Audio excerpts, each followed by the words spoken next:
Many years ago there was an emperor who was so excessively fond of new clothes that he spent all his money in dress.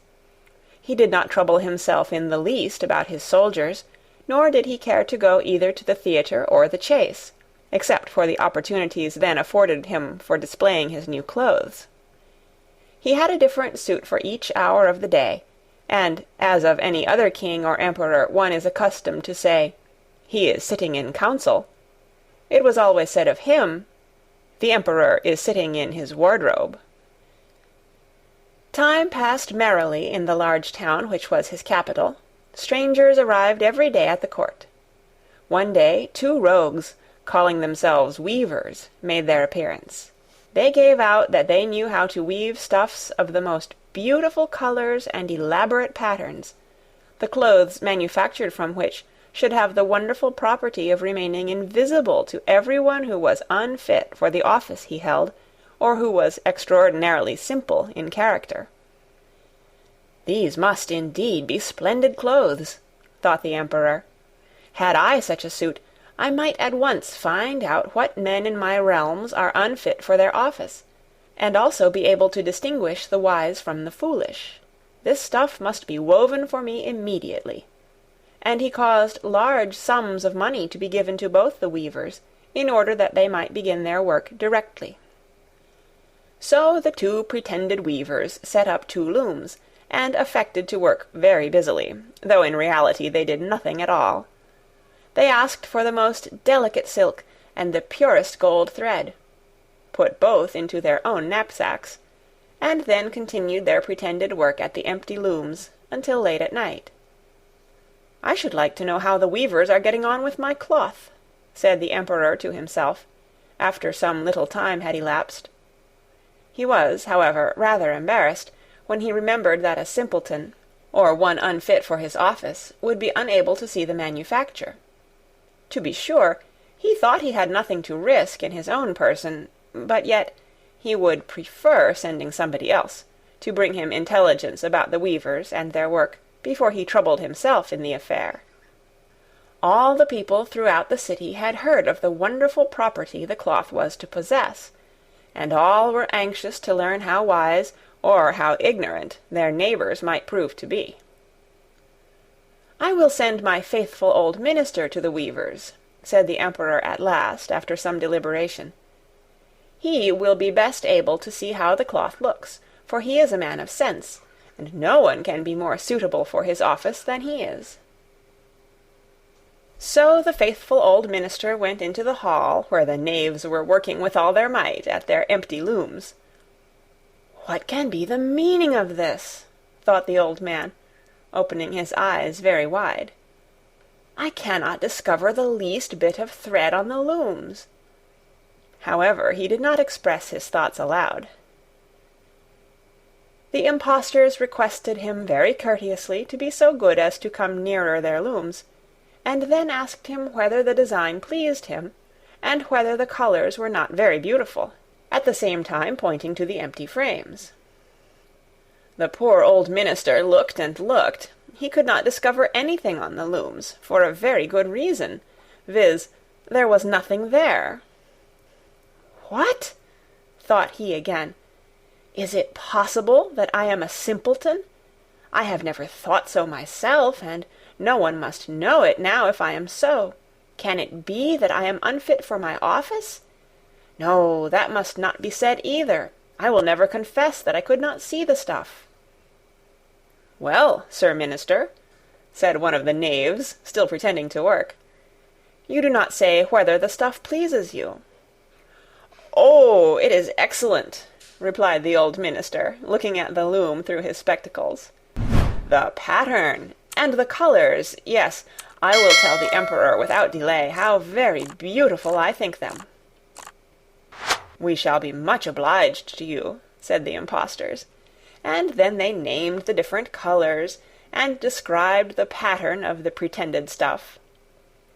The old minister listened attentively to their words, in order that he might repeat them to the emperor, and then the knaves asked for more silk and gold, saying that it was necessary to complete what they had begun.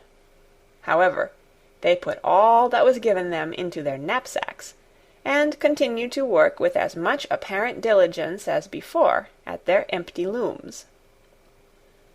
The Emperor now sent another officer of his court to see how the men were getting on, and to ascertain whether the cloth would soon be ready. It was just the same with this gentleman as with the minister. He surveyed the looms on all sides, but could see nothing at all but the empty frames. "Does not the stuff appear as beautiful to you as it did to my lord the minister?" asked the impostors of the Emperor's second ambassador, at the same time making the same gestures as before, and talking of the design and colours which were not there. "I certainly am not stupid," thought the messenger. "It must be that I am not fit for my good, profitable office. That is very odd. However, no one shall know anything about it." And accordingly he praised the stuff he could not see, and declared that he was delighted with both colours and patterns. "Indeed, please your Imperial Majesty," said he to his sovereign when he returned, "the cloth which the weavers are preparing is extraordinarily magnificent." The whole city was talking of the splendid cloth which the Emperor had ordered to be woven at his own expense. And now the Emperor himself wished to see the costly manufacture, while it was still in the loom. Accompanied by a select number of officers of the court, among whom were the two honest men who had already admired the cloth, he went to the crafty impostors who, as soon as they were aware of the Emperor's approach, went on working more diligently than ever, although they still did not pass a single thread through the looms. "Is not the work absolutely magnificent?" said the two officers of the crown already mentioned.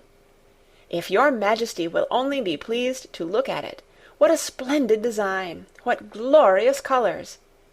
And at the same time they pointed to the empty frames, for they imagined that everyone else could see this exquisite piece of workmanship.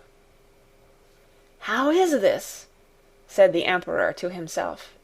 "I can see nothing. This is indeed a terrible affair. Am I a simpleton, or am I unfit to be an emperor? That would be the worst thing that could happen. Oh, the cloth is charming," said he aloud. "It has my complete approbation."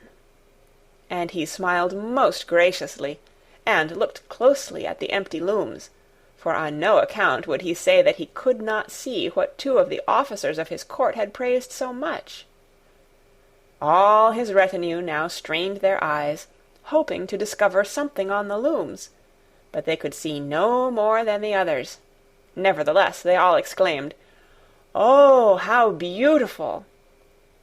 and advised his Majesty to have some new clothes made from this splendid material, for the approaching procession. "Magnificent! Charming! Excellent!" resounded on all sides, and everyone was uncommonly gay. The Emperor shared in the general satisfaction, and presented the impostors with the riband of an order of knighthood, to be worn in their buttonholes, and the title of Gentlemen Weavers. The rogues sat up the whole of the night before the day on which the procession was to take place, and had 16 lights burning, so that everyone might see how anxious they were to finish the Emperor's new suit. They pretended to roll the cloth off the looms, cut the air with their scissors, and sewed with needles without any thread in them. "See," cried they at last, "the Emperor's new clothes are ready." And now the Emperor, with all the grandees of his court, came to the weavers, and the rogues raised their arms, as if in the act of holding something up, saying, "Here are your Majesty's trousers, here is the scarf, here is the mantle. The whole suit is as light as a cobweb. One might fancy one has nothing at all on when dressed in it. That, however, is the great virtue of this delicate cloth." "Yes, indeed," said all the courtiers. although not one of them could see anything of this exquisite manufacture. "If your Imperial Majesty will be graciously pleased to take off your clothes, we will fit on the new suit in front of the looking-glass."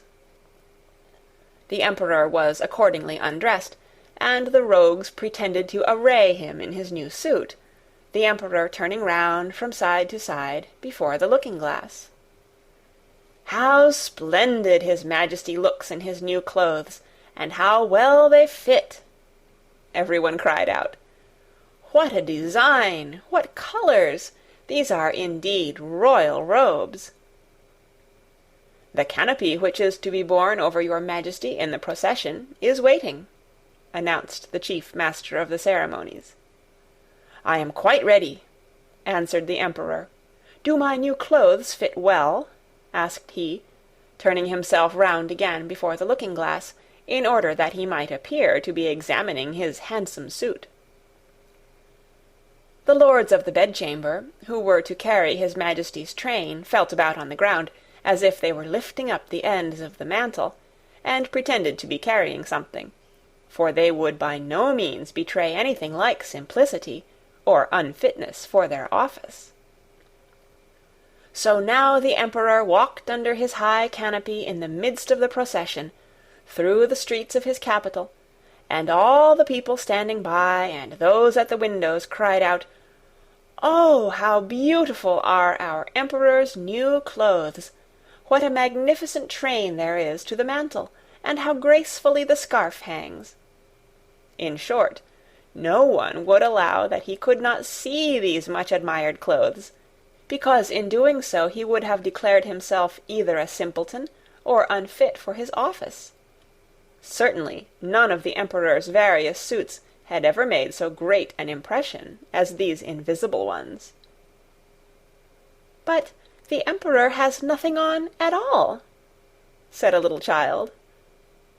"Listen to the voice of innocence," exclaimed his father, and what the child had said was whispered from one to another. "But he has nothing on at all," at last cried out all the people. The Emperor was vexed, for he knew that the people were right, but he thought the procession must go on now, and the lords of the bedchamber took greater pains than ever to appear holding up a train, although, in reality, there was no train to hold.